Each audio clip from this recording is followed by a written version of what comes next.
Lo que suena es High Water, la canción de Bob Dylan en la que el músico le recordó al mundo la tragedia de miles de isleños en Luisiana que sufrieron las devastadoras consecuencias de un huracán en 1915. No es la única desgracia que ha sufrido la zona, que aún no se ha recuperado del todo de los efectos del Katrina.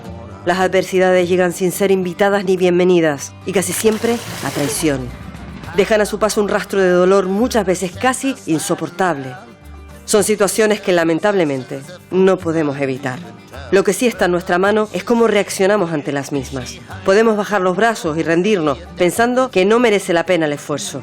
Pero también podemos cerrar los puños, apretar los dientes y decidir que los problemas no van a definir quiénes somos. Que si caemos 10 veces, nos levantamos 11. Nuestra capacidad de sacrificio no conoce límite, porque somos seres obstinados que no nos damos por vencidos. Convertimos la desesperación en oportunidad.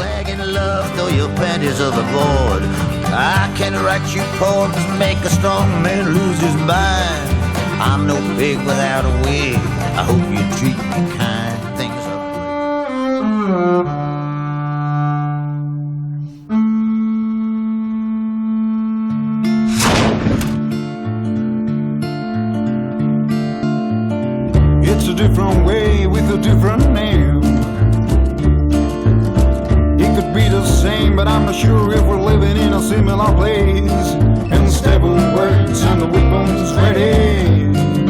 Let's start again.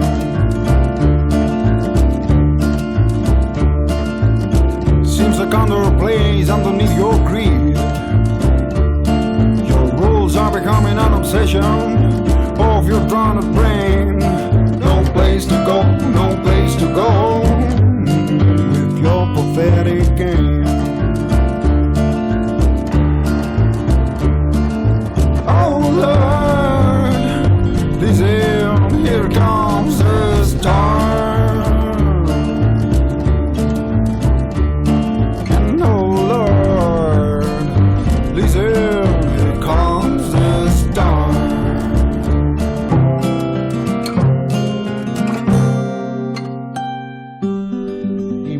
Fue un pionero del jazz de los primeros días en Nueva Orleans.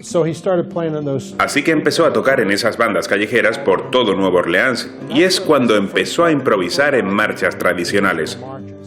Él no leyó música hasta más tarde, así que empezó tocando solo de oído, lo que es fascinante para mí.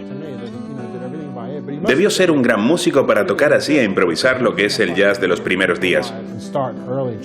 Nosotros es una expresión que usamos hasta que no hablan en español, lo usan y dicen cuando algo pasa, coño, mira lo que pasó. Y dicen, coño, esto, otro. Y eso son palabras de Canarias. Y yo no sabía eso antes que yo fui allá y es una expresión que usan allá. Mi niño, mi hija o mi hijo o mi hijo usamos esa expresión también. Y si hay una señorita muy bonita como tú y pasa y niño, mira qué bonita. El Museo de los Isleños está situado en la villa de San Bernardo, y este fue uno de los asentamientos originales, fundado principalmente por españoles de la península y de las Islas Canarias, que se asentaron en lo que se convertiría en la parroquia de San Bernardo.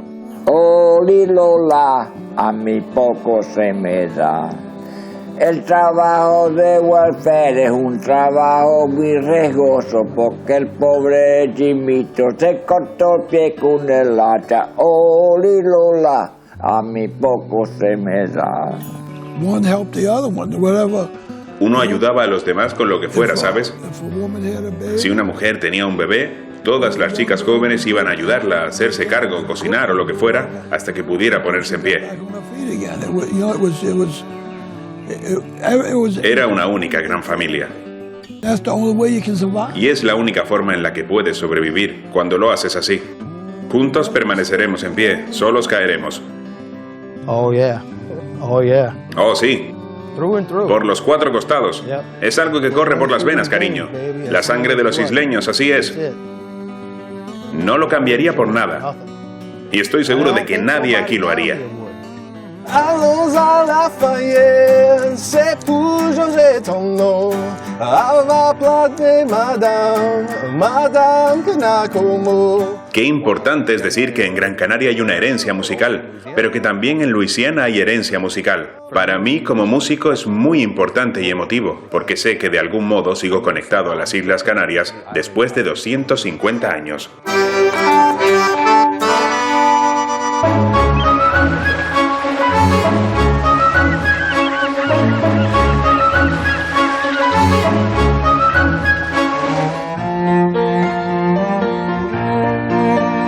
Esta es la Universidad de Loyola, situada en Nueva Orleans. En su salón de actos, hoy actúa la Orquesta Filarmónica de Luisiana. Lo que nos ha traído aquí concretamente es su tuba principal, Robert Núñez, destacado músico y bisnieto de uno de los pioneros del jazz, Alcide Núñez. El tipo de melodía que interpreta Robert es muy diferente a la que tocaba su bisabuelo, pero lo que sí comparten son unas marcadas raíces canarias.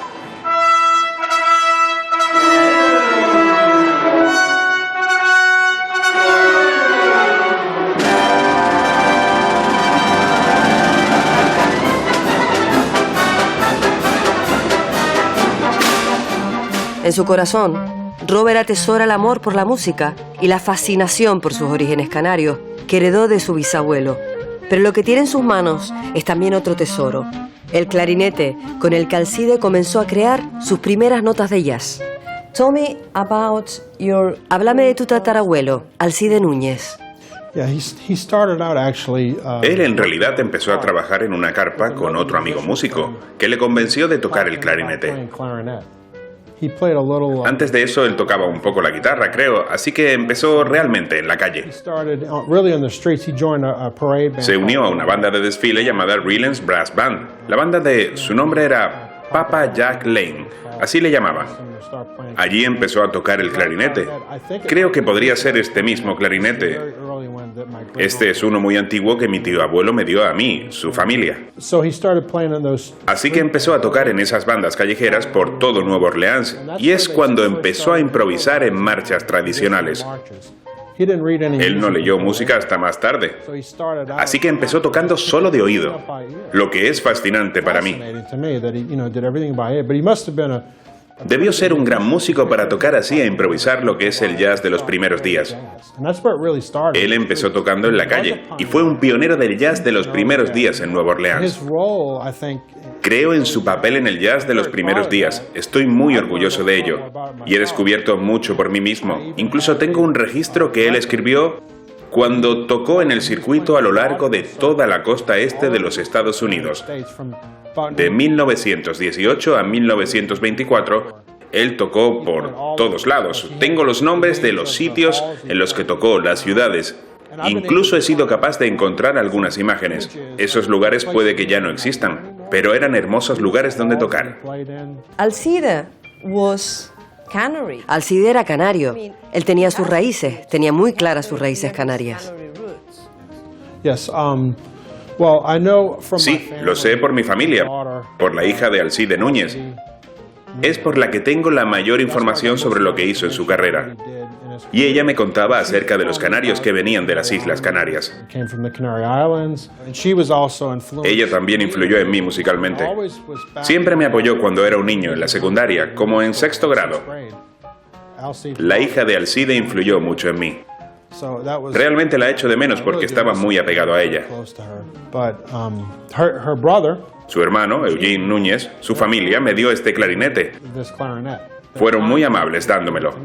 Y yo voy a dejárselo al Museo del Jazz de Nueva Orleans. Quiero que otra gente sepa acerca de ello y que puedas ver uno de los instrumentos que lo empezó todo.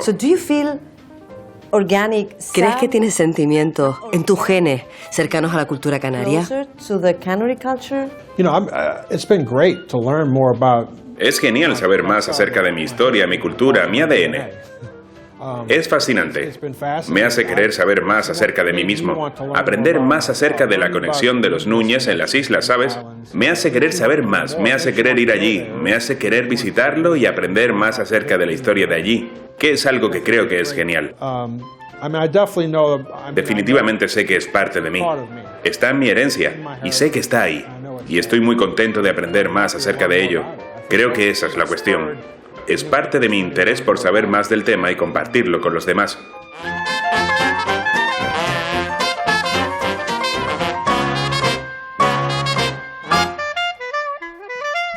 El espíritu de esos pioneros, esos músicos ambulantes de principios del siglo XX, sigue muy vivo aquí, en Frenchmen Street, el epicentro mundial del jazz, donde es imposible dar dos pasos sin escuchar los característicos sonidos de este género musical. Frenchmen Street es un radio de 2 manzanas en el que, como probablemente puedes ver, hay un club de música tras club de música tras club de música. Casi cada noche está muy vivo. A veces incluso empieza por la tarde porque todas estas avenidas tienen bandas de músicos locales tocando. Y lo genial es que la gente puede caminar desde un club al siguiente y pueden escuchar alguna banda, tomar algo, ir a un sitio, otro, tomar una bebida, ir a otro sitio, tomar una bebida. Y pueden escuchar a 3 grandes bandas locales diferentes. Así que realmente es un gran lugar para la música en vivo. El jazz en esta ciudad está en constante evolución. En 2012, Alex Owen creó una de las bandas más importantes de Nueva Orleans, The Messy Cockers Jazz Band. Nadie mejor que Alex para transmitirnos qué es realmente el jazz, un género musical que más que conocerlo, es necesario sentirlo. Es música sincopada. Se supone que es música para bailar. Para mí es una música que se originó aquí en Estados Unidos, específicamente en Nueva Orleans, y es una combinación de muchos estilos musicales, como el blues, las marchas. Es la combinación de todas esas cosas juntas, y es la música que tocamos ahora en directo. Creo que es genial como forma de expresión. Creo que es algo que sucedió de forma natural. La gente cogió la música de las bandas de marcha, cogieron la música blues, música que ya existía, y simplemente la asimilaron. Supongo que es algo que sucedió de forma orgánica. Y la tocaron y a la gente le gustó.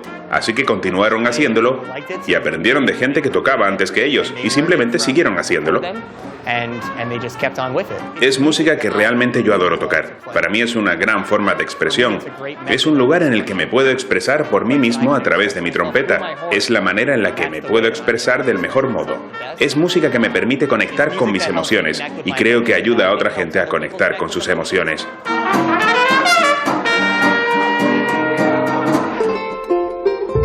Cerca de la ciudad de Nueva Orleans se encuentra Saint-Bernard-Paris, municipio fundado en 1807 y en el que aún vive una importante comunidad de descendientes canarios.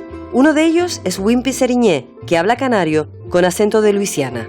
Nosotros es una expresión que usamos hasta que no hablan en español, lo usan y dicen cuando algo pasa, coño, mira lo que pasó.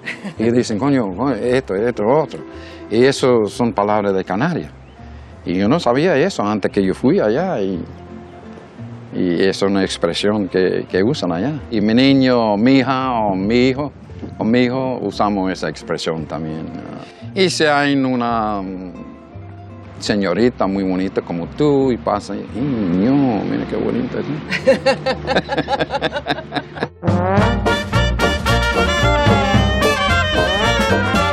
Enseguida visitaremos la zona de Saint-Bernard, pero antes queremos sumergirnos un poco más en el espíritu de la ciudad de Nueva Orleans. Es imprescindible perderse por sus calles coloridas y llenas de música, siempre y cuando terminemos llegando a 2 plazas tan importantes como la Plaza de Armas o la Plaza de España, o al antiguo Cabildo, convertido hoy en día en museo. Además de su herencia española, Nueva Orleans honra también la memoria del general Jackson, héroe de la Revolución Americana y figura clave de su independencia. Su estatua se encuentra enfrente de la Catedral de San Luis, construida originariamente en madera en 1718 y que se encuentra en pleno corazón del barrio francés. Ahí tenemos el Mississippi, la arteria principal de la ciudad y del estado. Por sus aguas navegan aún barcos a vapor como el Natchez, hoy convertido en atractivo turístico. Hablando de turistas, tarde o temprano, todos los visitantes acaban en Bourbon Street, la calle que nunca duerme.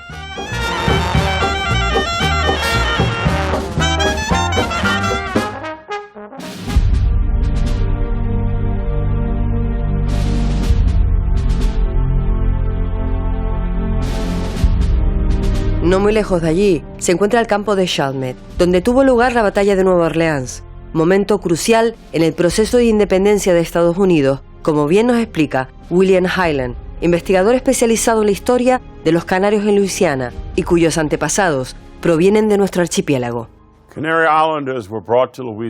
Los canarios fueron traídos a Luisiana entre 1778 y 1783. Es una población amplia que durante el siglo XVIII se extendió desde el Golfo de México hasta lo que a día de hoy es Canadá. España sabía, en la década de 1760, que Gran Bretaña pretendía capturar Nueva Orleans, controlar todo alrededor del río Mississippi y controlar el valle del Mississippi. Y por eso España sabía que necesitaba colonizar Luisiana, traer colonos aquí. De modo que España, entre 1778 y 1783, trajo más de 3.000 colonos canarios a Luisiana.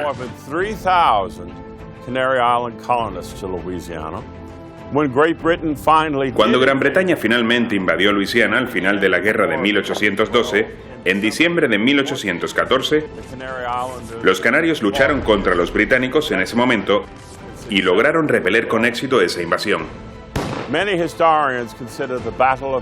Muchos historiadores consideran la batalla de Nueva Orleans la batalla cumbre en la Segunda Guerra por la Independencia de los Estados Unidos.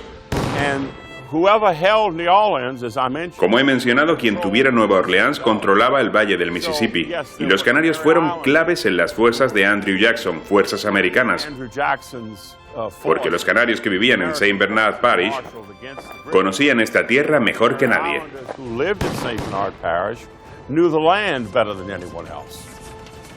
Cuando los canarios llegaron a Luisiana por primera vez, eran granjeros. Trajeron consigo la caña de azúcar a Luisiana y la usaron para hacer ron. Al final, los canarios participaron en el nacimiento de la industria azucarera en Luisiana. Después de la batalla de Nueva Orleans, muchos de los canarios que tenían pequeñas granjas agrícolas fueron obligados a vender sus propiedades porque no tenían dinero a grandes plantas azucareras, que unían todas esas pequeñas granjas en grandes complejos. Después de la Guerra Civil Americana, esas plantaciones de azúcar fueron destruidas y la economía fue destruida. De modo que como resultado, esas personas que habían vendido sus propiedades y que por lo tanto ya no eran granjeros, se retiraron a las zonas más fértiles de Saint Bernard Parish y establecieron comunidades de pesca y vivieron muy apartados. Y fue ese grupo de personas quienes se encontraron a sí mismos casi obligados, debido a ese aislamiento, casi obligados a mantener ese lenguaje y esa identidad cultural.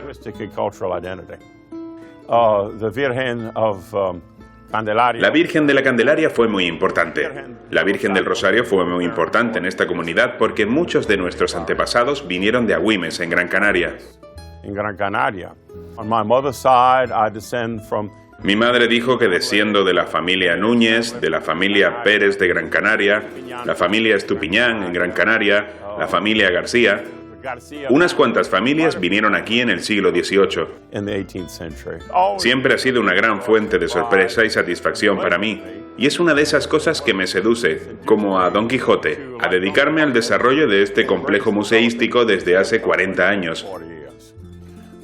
El Museo de los Isleños está situado en la villa de San Bernardo, y este fue uno de los asentamientos originales, fundado principalmente por españoles de la península y de las Islas Canarias, que se asentaron en lo que se convertiría en la parroquia de San Bernardo.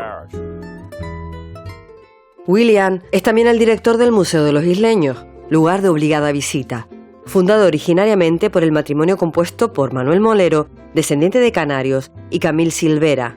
Es el mejor y más completo testimonio de la importancia de los isleños en Luisiana a lo largo de más de 2 siglos. Muchos descendientes canarios han ido olvidando el idioma de sus ancestros.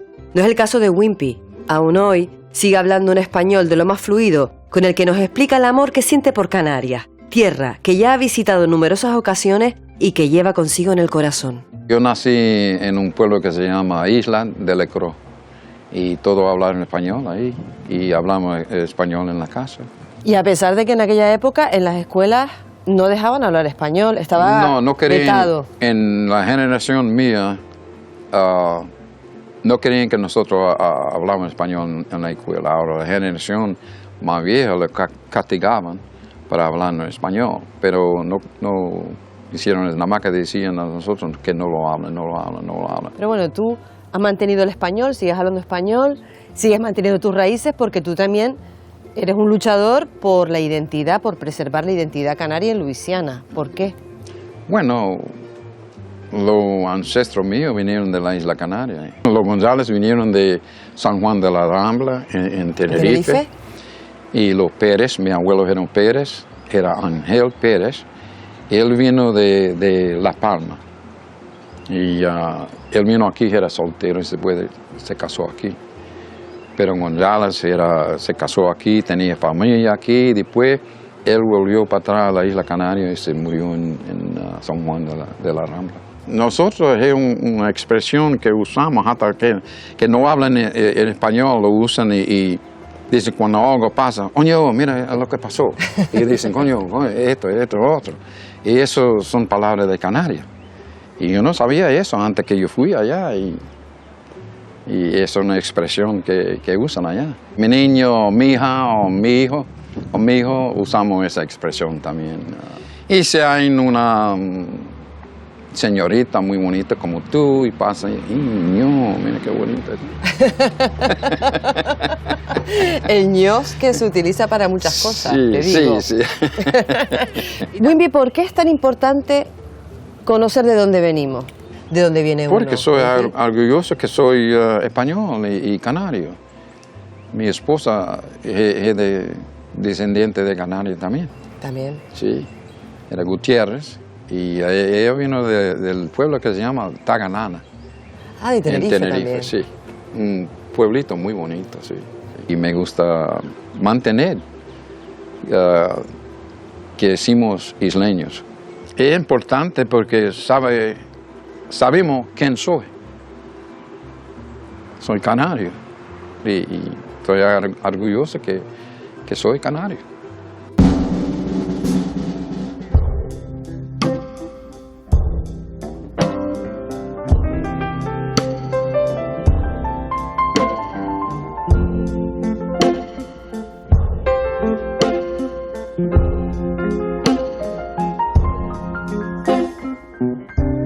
Wimpy, como otros muchos canarios, vivió en sus propias carnes la catástrofe del Katrina en 2005. Uno de los huracanes más destructivos de la historia, que dejó a su paso un balance de casi 2.000 muertos y un sendero de destrucción cuyas secuelas aún siguen sintiéndose hoy en día. El propio Museo de los Isleños sufrió daños severos, pero al mismo tiempo se convirtió en refugio natural y emocional de toda la comunidad canaria de Saint Bernard. Personas con mucho espíritu de sacrificio, que lo perdieron todo y aún así aprendieron a reinventarse.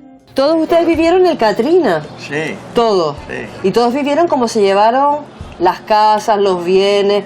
Se quedaron sin nada allá. Hasta el corazón perdimos. La casa se hizo tilla, pedazo. Nunca la encontré, nada. Y cuando vas a donde tú has vivido siempre, donde están todas tus cosas, cuando ves que eso no está, que se lo ha llevado a la tierra, ¿cómo reaccionas a eso? ¿Cómo sigues adelante con eso? O sea... Tenemos que seguir marchando, igualito que cuando se muere tu padre o tu madre, tú no te mueres tampoco, te duele, pero tienes que seguir. Nosotros dejamos justo antes del temporal, no día nos deja, pero estaba echando la televisión y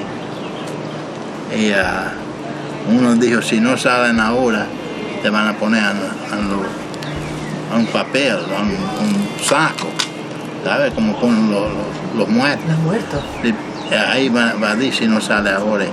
Y ahí salimos, yo y mi hija y los nietos. A ti se llevó todo lo que tenías de Katrina. Todo, absolutamente todo. Fue todo. ¿Cómo afrontaste eso? No me tormente, yo vine para atrás. ¿Tú regresaste? Vine para atrás para la casa, porque ese es mi día. Ahí fui nacido y criado, ese es mi día. Tengo el barco, tenía un barco, lo vendí para atrás después del temporal y todo. Y por hoy yo estoy para atrás a la isla, porque ahí fue nacido y criado. Y si el temporal, viene otro temporal, me lleva eso y yo puedo ir para atrás, yo voy para atrás. ¿Tú volverías otra vez? Sí, yo voy otra vez. Yo perdí 2 casas, esas son 2 veces. Y fui para atrás otra vez. Primero el huracán Betsy, luego el Katrina No es de extrañar que la casa de Tomás, como la de todo el mundo aquí, esté levantada a varios metros del suelo. Una precaución necesaria para aquellos que, a pesar de las adversidades, se niegan a abandonar su hogar y su forma de vida, tan vinculada al mar, herencia de sus antepasados canarios. Y es que Delacroix es una comunidad eminentemente pesquera, fuertemente castigada por culpa del Katrina, pero muy orgullosa. Este inmenso muro, construido tras la catástrofe, mantiene separada esta zona del resto de Luisiana. Es una construcción impresionante que da escalofríos y que en el caso de un nuevo huracán cerraría sus compuertas anegando parte de las tierras donde se asientan los isleños para proteger al resto del territorio. No muy lejos de allí, en Shell Beach, uno de los lugares susceptibles a quedar anegado, se alza el Hurricane Katrina Memorial, que recuerda a las 163 personas que perdieron la vida en Saint Bernard durante el huracán.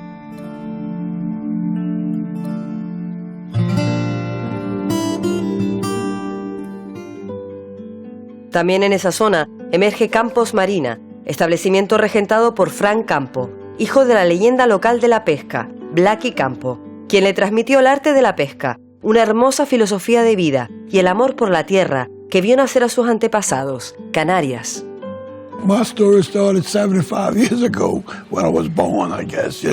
Mi historia empezó hace 75 años, cuando nací, supongo. La herencia de mi familia llega hasta mí desde España, de las Islas Canarias. Hemos estado asentados en esta parte del país desde siempre. Nunca he ido a otro sitio. Nunca he vivido en ningún otro lugar.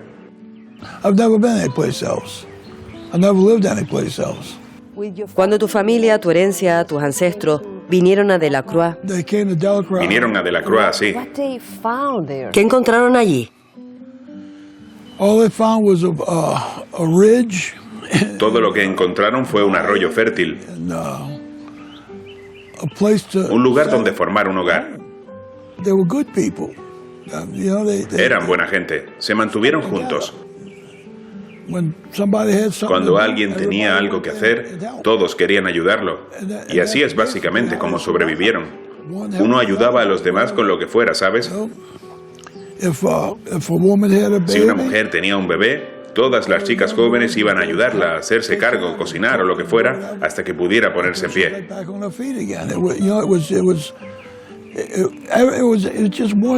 Era una única gran familia. Todos conocían a todos y todos ayudaban a todos. Y es la única forma en la que puedes sobrevivir, cuando lo haces así. Juntos permaneceremos en pie, solos caeremos. No es como hoy, era completamente diferente. Todo el mundo se fue. Ya no hay una comunidad unida como solía ser. Todo el mundo se dispersó. Ya no es. Las familias ya no están unidas como solían estarlo, ¿me entiendes? La herencia ha desaparecido poco a poco, día tras día. Ya no es lo mismo. Tu padre fue uno de los pescadores más importantes, mejor considerados en Luisiana, Blackie. Sí. Para mi padre no había extraños, conocía a todo el mundo. Hizo lo que le gustaba durante 20 años y así es como debe ser. Y así es como he tratado de ser y es como he tratado de educar a mis hijos. Y así tratan ellos de educar a sus hijos, o eso espero. Y así es como espero educarles yo, así que...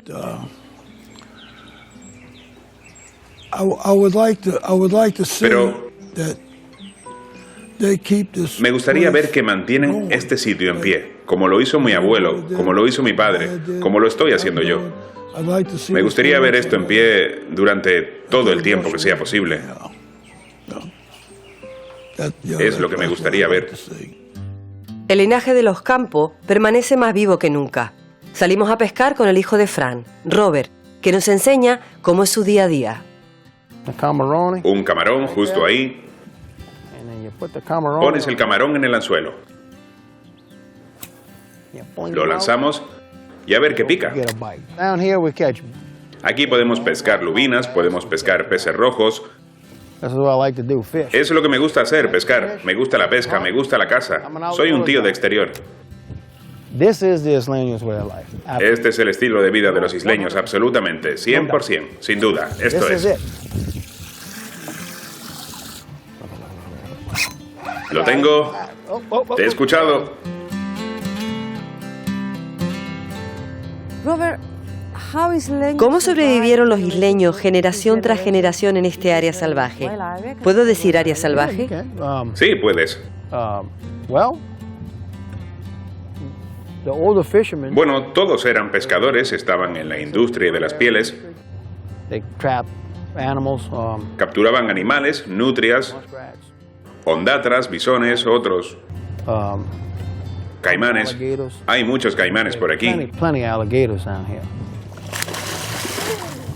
Así es como sobrevivían. Era una vida dura. Cogían el musgo. Cógelo y siente lo blando que es. E iban a Nueva Orleans y lo cogían y lo utilizaban para hacer almohadas y colchones para dormir. ¿Y sobrevivían haciendo eso? Sí, sí, absolutamente. ¿Has visto lo suave que es? Es increíble. La forma de vida de los isleños, como nos decía Robert, una que quizás no sea la más cómoda y desde luego lo obliga a hacer ciertos sacrificios, pero a él no le molesta. Este es su hogar, el mismo en el que vivieron sus antepasados canarios y que no piensa abandonar nunca. ¿Qué le debes a tus antepasados canarios? Les debo todo. Todos lo hacemos. Sin ellos no estaríamos aquí. Les debemos todo a esos chicos por venir hasta aquí, ser valientes, a nuestras familias por cruzar el océano y venir aquí a esta gran tierra. Estados Unidos, la tierra de la libertad. Mis raíces canarias están aquí mismo. Yo nací y me crié aquí mismo. He vivido aquí toda mi vida. Nací aquí. Mi casa está justo ahí. Aquí es donde he vivido toda mi vida. No le puedes quitar eso a alguien. Cuando sales a pasear y ves el agua y... Esto es el paraíso. Naces aquí y lo llevas aquí dentro. Es algo que no lo puedes sacar. No lo puedes sacar de mí. Estoy orgulloso de ser un isleño, por supuesto. Sí, sin duda. Así que eres todo un isleño. Oh, sí. Por los cuatro costados. Es algo que corre por las venas, cariño. La sangre de los isleños, así es. No lo cambiaría por nada. Y estoy seguro de que nadie aquí lo haría. Muchas de las capturas de los pescadores de la zona terminan en restaurantes como este, el Bourne, regentado por el prestigioso chef Brian Landry. Brian es un enamorado de la cocina canaria, motivo por el que ha viajado a las islas para conocer mejor nuestra gastronomía. En este cuaderno apuntó todas las recetas que aprendió en Canarias. Por eso nos va a mostrar un plato muy típico de la cocina de Nueva Orleans, pero con un toque muy nuestro. Estamos aquí en el restaurante Bourne en Nueva Orleans. Hoy vamos a cocinar camarones con dientes de ajo, que es la versión de Nueva Orleans de las gambas al ajillo.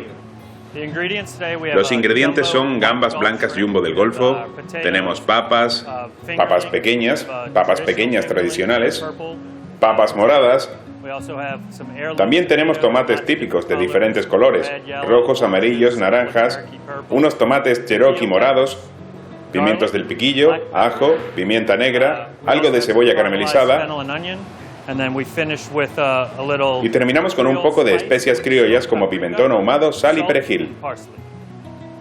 Así que sazonamos las gambas con las especias criollas y entonces le añadimos las especias, también un poco de pimentón ahumado y un poco de hinojo tostado. Lo calentamos en aceite de oliva y entonces le añadimos ajo, tomates típicos y una salsa muy rica hecha con fumé de caldo de gambas, vinagre de cereza, ajo, chalotas. Retiramos la sartén del fuego y una vez que todo se mezcla, después de eso calentamos las papas con cebolla caramelizada y el hinojo. Y la salsa va por encima de las papas. El sur de Luisiana fue originalmente poblado por canarios, en nombre de España. Alrededor del lago Bourne, de donde mucho de nuestro marisco sigue viniendo, como los camarones que estamos sirviendo hoy, gran parte de esa área estaba ocupada por canarios. Y por eso hay esa conexión natural entre las Islas Canarias y el sur de Luisiana. Por eso nuestro menú tiene mucha influencia de la cocina tradicional española. Así que es interesante que una de las primeras comidas que probamos en las Islas Canarias fue el puchero. Y ese plato es muy similar a un plato que mi abuela cocinaba para mí cuando yo era un adolescente. Así que viajé al otro extremo del mundo y encontré similitudes inmediatas entre las dos cocinas. Oh, Lilola, a mí poco se me da. Las décimas son un género que corre peligro de desaparecer. En Luisiana, los isleños las cantaban en sus reuniones, y allí es donde las aprendió uno de los últimos guardianes de este tesoro, Jerry Alfonso. Lilola, a mí poco se me da. En unos instantes conoceremos a Jerry, sus décimas y sus patos de madera. Pero antes, vamos a detenernos en otro género musical muy ligado a la historia de Luisiana, la música cajún, que aunque no lo crean, tiene mucho que ver con Canarias. Allons à Lafayette, c'est pour Georges Tonneau. À la plaque de Madame Canacomo. Petit et trop mignon pour faire un criminel. Comment tu crois que moi, j'ai pour faire mon trousseau? ¿Quieren saber cuál es la conexión? Pues que lo que acaban de escuchar es la primera canción que se grabó en disco en este género musical, y su autor no fue otro que el gran músico Joe Falcón, descendiente de canarios. Tanto Randy Falcón, primo de Joe, como su hijo Wade han continuado la tradición familiar orgullosos de sus raíces. No solo conservan las grabaciones de la época, fotografías o el acordeón de Joe Falcón, sino que Wade también mantiene vivo el legado de aquel isleño pionero de la música cajún. Mi familia originalmente vino, muchos años atrás, de Telde, en Gran Canaria. Había dos hermanos llamados Cristóbal y Gaspar. Entonces el gobierno de España, en 1778, decidió poblar Luisiana, que era una colonia española, pidiéndole a la gente que firmara para formar parte de la milicia, en el ejército, y que vinieran con sus familias. Y los dos hermanos, Gaspar y Cristóbal, se trajeron a sus familias con ellos y se establecieron en Luisiana. Después de un tiempo, la familia se dispersó y una familia en particular, la familia de Joseph Falcón, ellos vivían en el asentamiento de Valenzuela. Y después de la Guerra Civil Americana, decidieron que era importante para ellos coger todas sus cosas y venirse aquí, a West Woods, a las praderas. Y está la figura de Joe Falcón, que fue el pionero de la música cajún. Sí, lo fue. En su familia, su hermano tocaba música. Joe aprendió a tocar música desde pequeño. A los 7 años le preguntó a su padre si podían ir a Lafayette. Él quería un acordeón, así que su padre le llevó a Lafayette y le compró un acordeón. Y él contaba que le resultaba muy difícil aprender a tocar porque no les gustaba que tocara dentro de la casa, era muy ruidoso. Así que le dijeron que tocara en el granero. Y tocaba en el granero con todas las vacas viniendo mientras tocaba. Así que fue aprendiendo desde una edad muy temprana. Pero alrededor de 1920 conoció a otra familia de músicos llamada la familia Breu. También conoció a una de las hijas de la familia Breu y empezaron a tocar juntos. Tocaban en salas de baile. Fuera lo que fuera que el público quisiera escuchar, ellos lo tocaban. Siempre eran canciones en francés y siempre había al menos alguien que tocaba el acordeón, un guitarrista y a veces añadían un violinista. En 1928, Columbia Records vino a Nueva Orleans y descubrieron aquí la música cajún. El dueño de la tienda donde estaba Joe, llamado George Barrow, convenció a Columbia Records para que cogieran a Joe y lo llevaran a Nueva Orleans. Joe se llevó consigo a un amigo para que cantara una canción. Su nombre es Leon Meche, y cuando Leon se acercó al micrófono para cantar por primera vez, tuvo miedo escénico, no pudo hacerlo. Así que miró a Joe y le dijo, no puedo cantar la canción, creo que lo voy a estropear. Y Joe le dijo, no hay problema, yo cantaré. Así que él y su mujer cantaron la primera canción cajún. Los ejecutivos de la discográfica estaban asombrados. No podían creerse que tanta música pudiera salir de solo esos dos instrumentos. Y escucharon el disco una y otra vez y otra vez y hablaron de eso. Hablaron de lo asombrados que estaban, de que la música despegaba. Y le dijeron, tu carrera está a punto de empezar. Y así es como sucedió la primera grabación Cajún en 1928. ¿Qué me puedes decir de tus sentimientos cuando hablas de tus raíces en las Islas Canarias? Mis sentimientos son muy complicados, porque es algo que me llevó mucho tiempo entender. Al principio no me daba cuenta de lo importante que eran mis raíces. Yo era joven, ¿sabes? Pero no fue hasta que empecé a indagar en el árbol genealógico de mi familia y darme cuenta de que, estoy conectado a las Islas Canarias. Es una necesidad que no había notado. Alguien me dijo una vez que mi familia era española, pero yo no entendía eso, no sabía qué significaba. Fue importante para mí más tarde, porque quería saber por qué soy español, dónde están esos canarios, qué hacían mis antepasados allí, dónde vivían antes de venir aquí, cómo se metieron mis parientes en la música. Aún sigo buscando respuestas a algunas de esas preguntas. Aún no las tengo todas. Sé que en Gran Canaria tengo familiares que son músicos, que forman parte de la familia Falcón, y músicos ahí fuera que están emparentados con los Falcón. Qué importante es decir que en Gran Canaria hay una herencia musical, pero que también en Luisiana hay herencia musical. Para mí, como músico, es muy importante y emotivo, porque sé que de algún modo sigo conectado a las Islas Canarias después de 250 años.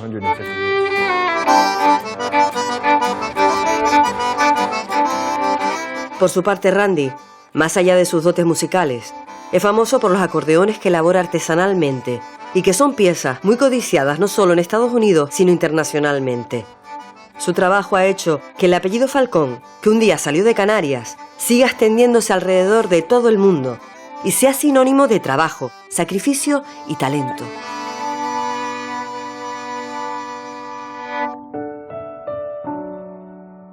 Lo que hace Jerry, por su parte, no son acordeones, sino patos de madera que los cazadores usan como reclamo.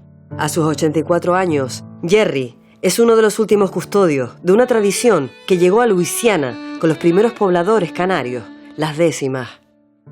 Oh, Lilola, a mí poco se me da. El trabajo de welfare es un trabajo muy riesgoso porque el pobre Jimito se cortó el pie con el hacha. Oh, Lilola, a mí poco se me da. Antes yo día welfare me quedo quieto en mi casa porque el pobre de Pirilla se clavó un pico espinoso. Oh, Lilola, a mí poco se me da. El tío de mi madre es Finillo, Fin, y mi abuelo, y Vidal, y era bueno, ellos se juntaban y hacían décimas. Y ellos cantaban y yo lo oía, y así yo aprendí, oyendo a ellos cantar. Toda la familia mía allá en la isla eran todos españoles. Todos hablaban español, todos de ellos. Y a mí, cuando yo aprendí a hablar inglés, cuando yo fui a la escuela. ¿Solo en la escuela? ¿En casa hablaban español? Yo no sabía hablar inglés. Y además, una cosa, tú tienes acento canario. ¿Quién de tu familia venía de Canarias, de las Islas Canarias? El padre de mi tatarabuelo, Chocaco, lo llamaban. El nombre era Frank, en inglés, porque le llaman Caco. Chocaco. Yo no sé por qué todos tenían nombretes, todos ellos tenían nombretes. ¿Y de dónde vino él? ¿De qué isla? A Tenerife. Vino de Tenerife. Sí. ¿A qué se dedicaba tu familia? Desde tu tatarabuelo, el que vino de Canarias, a tu abuelo, a tu padre y hasta tú mismo. ¿A qué se dedicaron todas las generaciones de ustedes? Cazaban patos, pescaban jaiba, a cangrejos, jaiba, y pescaban peces. Y con el pez picaba, lo jalaba, y cogía pez, y después lo venía y lo vendían. Pues no valía mucho. Trabajaban duro. Duro, trabajaban duro. Glenn ni siquiera habla nuestro idioma, pero eso no significa que se considere menos canario que Jerry o que nadie. Miembro de los Isleños Society, investiga con ahínco la historia de sus antepasados gomeros desde antes de que llegaran a Luisiana. De la Croix era un área muy apartada. un área muy apartada. Había supongo que podrías decir, mucha gente diría una comunidad de pescadores. Y había otro asentamiento llamado Wycloskey. Si vas hacia abajo, hacia Delacroix, en realidad el camino se bifurca y vas a Delacroix Island o vas a Wycloskey.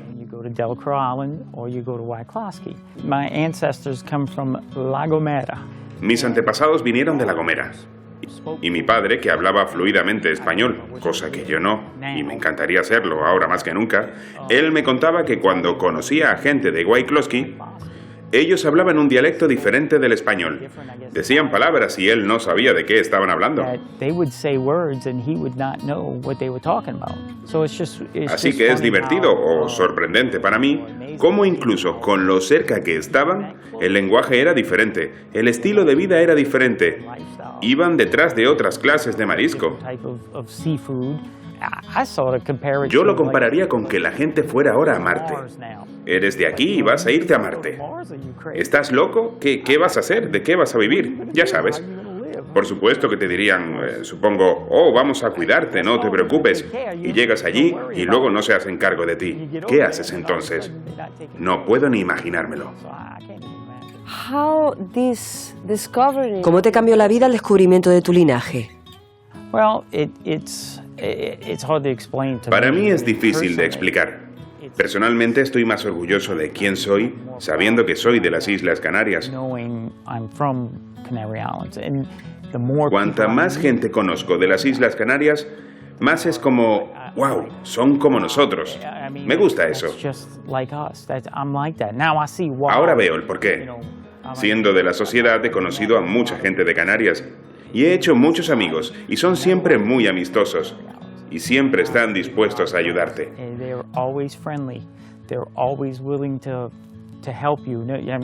Están aquí visitándonos y quieren ayudarnos. Esa mentalidad es la que veo en nuestra familia y esa familia tiene los genes de las Islas Canarias.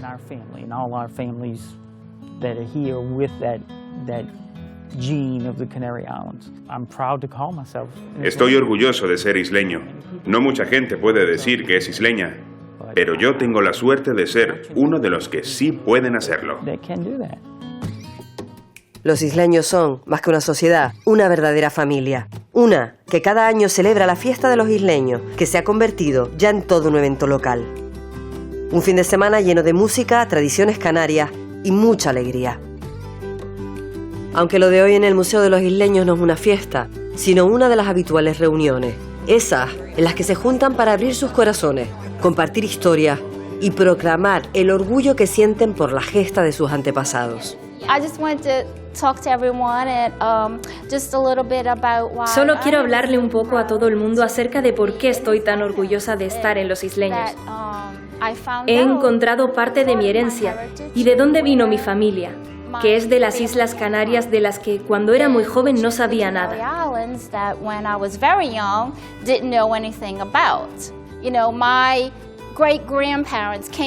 Mis tatarabuelos vinieron de tan lejos, vinieron y dejaron su sangre aquí.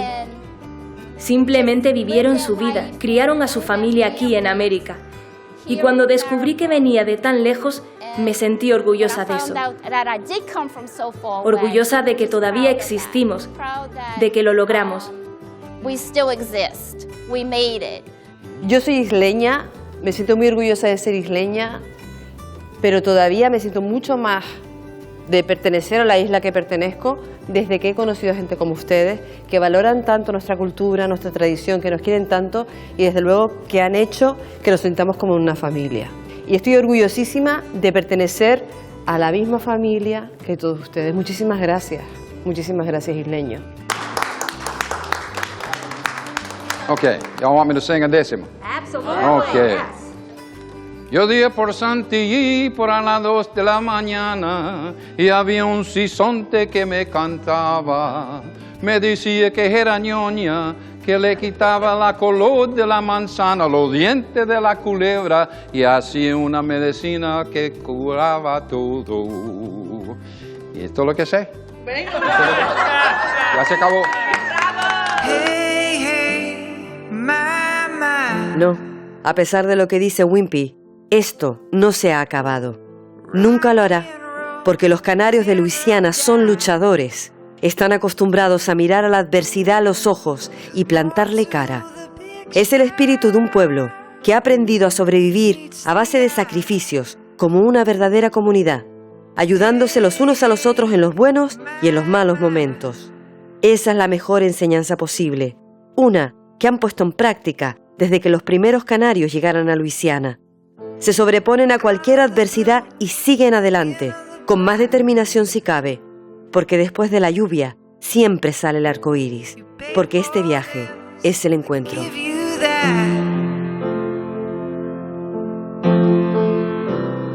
Once you're gone,